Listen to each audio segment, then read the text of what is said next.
जैसे कि ये थंबनेल पे आप देख भी रहे होंगे, क्वेश्चन इतिहास का है। तो हम पहला क्वेश्चन देखते हैं। पहला क्वेश्चन क्या है, इतिहास का जनक किसे कहा जाता है? तो इतिहास का जो जनक है वो कहा जाता है हीरोडोटस को। किसे कहा जाता है? हीरोडोटस को। और जो अरस्तु हैं ये किसके हैं? तो ये हैं बायोलॉजी के। किसके जनक हैं? तो ये हैं बायोलॉजी के। और ये जो प्लेटो थे ये कौन थे? तो ये अरस्तु के गुरु थे। ये किसके गुरु थे? अरस्तु के। क्या थे? अरस्तु के गुरु। न्यूटन तो आप इन्हें जानते हैं, इन्होंने बल दिया है। इन्हें फादर ऑफ फिजिक्स भी कहा जाता है। न्यूटन को क्या कहा जाता है? तो फादर ऑफ फिजिक्स भी कहा जाता है। क्वेश्चन नंबर दूसरा क्या है कि पसार काल की अवधि क्या थी? तो पसार काल की जो अवधि थी ये थी 25 लाख से 12,000। क्या थी? पसार काल की अवधि क्या थी? 25 लाख से 12,000 साल। और मध्य पसार काल की जो थी वो क्या थी? 12,000 से। ये क्या थी? मध्य पसार काल। ये किसकी है? तो मध्य पसार काल की। ये किसकी है? तो मध्य पसार काल की। हो सकता है आगे क्वेश्चन हो उसका। दूसरा क्वेश्चन देखेंगे, मध्य पसार काल की अवधि क्या थी? तो मध्य पसार काल की अवधि क्या थी? हमने आपको भी पहले ही बताया, 25 लाख से 5,000 साल तक थी मध्य पसार काल की। ठीक है, तो आगे क्वेश्चन देखते हैं। भारत के पुरातत्व का जनक किसे कहा जाता है? तो भारत के पुरातात्विक का जनक कनिंघम को कहा जाता है। किसे? कनिंघम को कहा जाता है। और जॉन मार्शल ने क्या किया था? इन्होंने मोहनजोदड़ो या सिंधु सभ्यता इसकी इन्होंने जांच की थी।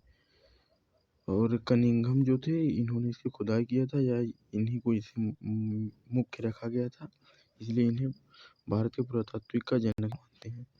पांचवा क्वेश्चन क्या है, सिंधु सभ्यता कितने लाख वर्ग किलोमीटर में था? तो ये 13 लाख वर्ग किलोमीटर में था।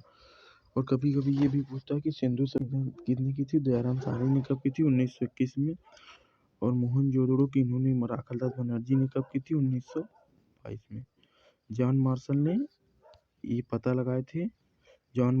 लगाए थे। इन्होंने दयाराम साहनी को कहा था खोदने के लिए। तो मतलब ये तीनों लोग इसी से रिलेटेड हैं। किससे? तो हड़प्पा या मोहनजोदड़ो से। उसके बाद अगला क्वेश्चन है कि मोहनजोदड़ो की खुदाई किसने की थी? तो मोहनजोदड़ो की खुदाई किसने की थी? राखालदास बनर्जी ने। दयाराम साहनी ने की थी। हड़प्पा की जॉन मार्शल ने इसको पता लगाया था, या जॉन मार्शल को ही दिया गया था खुदाई करने के लिए, परंतु इन्होंने ना कहकर इन्होंने एक आदमी दूसरा रखा जिसका नाम राखालदास बनर्जी था। दयाराम साहनी था, सॉरी, हाँ दयाराम साहनी था, राखालदास बनर्जी नहीं था, दयाराम साहनी था, सॉरी। उसके बाद सातवां क्वेश्चन देखते हैं कि हड़प्पा किस नदी के किनारे था? तो हड़प्पा जो था ये रावी नदी के किनारे। किस नदी के किनारे था? तो रावी नदी के किनारे था। और कभी कभी ये पूछता है कि सिंधु सभ्यता में किस नदी का नाम नहीं लिया गया? तो वो कौन सी नदी है? गंगा।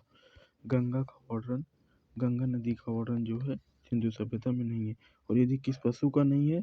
तो गाय का वर्णन नहीं है। गाय का भी वर्णन नहीं है। उसके बाद अगला क्वेश्चन देखते हैं। अगला क्वेश्चन क्या है, इसमें हमने दो ही ऑप्शन इसलिए रखा है क्योंकि आपको 50-50% लगभग रहेगा। मोहनजोदड़ो किस नदी के किनारे था? तो रावी नदी के किनारे। कौन था? हड़प्पा था। मोहनजोदड़ो जो था ये सिंधु नदी के किनारे था। तो इसका आंसर क्या हो जाएगा? सिंधु नदी के किनारे। हम क्वेश्चन देखते हैं, लोथल किस नदी के किनारे था? तो ये भोगवा नदी के किनारे था। लोथल से और भी क्वेश्चन पूछता है, जैसे कि सिंधु सभ्यता का बंदरगाह या पोरबंदर कौन था? तो लोथल था। सबसे डेवलप शहर कौन था? तो लोथल था। लोथल के जो दरवाजे खुलते थे तो सामने की तरफ खुलते थे। किधर? जैसे ये रोड है तो ये दरवाजा, इसका मुंह उधर खुलता था, और जितने भी गांव थे और जितनी भी सभ्यता थी उनका मुंह इधर खुलता था, पीछे की तरफ। ठीक है, तो अगला क्वेश्चन देखते हैं। अगला क्वेश्चन क्या है, सिंधु सभ्यता का सबसे बड़ा स्थल वर्तमान में कौन सा है? तो पहले तो गुजरात का धौलावीरा था, लेकिन वर्तमान में अगर पूछा जाए तो ये वर्तमान में क्या है? राखीगढ़ी, जो हरियाणा में मिला है। सबसे अधिक इस समय यदि भारत की बात की जाए तो सबसे अधिक जो है स्थान कहाँ है? तो गुजरात में। कहाँ पे है? गुजरात में है।